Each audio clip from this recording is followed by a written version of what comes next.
Қызылорда облысы Арал ауданы нөмірі 59-ші орта мектептің 3-ші А сынып оқушысы Тоқсанбай Ақмарал. Мұқағали Мақатаев ақынның ауылы. Сол маңға соғылмадым көптен бері, күзбеді, есімде жоқ көктем еді.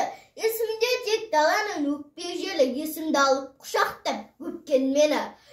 Сол маңға соқпай кеттім көптен бері, сән түзеген есілдің өңірінде. Ақ қайындар әлі жүр көңілімде.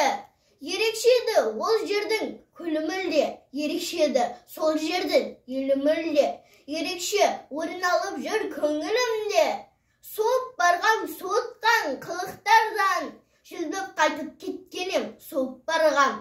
Арасынан орманның ақын көрдім, жырын іздеп жүр екен ұмыт қалған. Жағасында есілдің тұрыптарман. Аққудың қанатындай сыңқылдаған, үнінен сол ақынның жыр тыңдаған. Тыңдалам, сылқымдалам, ақ есіл бір толастап бір тулаған. Жағада ақ қайын мас былқылдаған, өтінем сол ақынның тағдырын бер. Өзгені қимасанды жұртым маған, ақ есіл, ақ отауым алқа көлім. Қайын бақ, ойдым орман, қамқа жерім. Ақынның аманат бір жырындай ақ, аңсаймын да тұрамын арқа желін.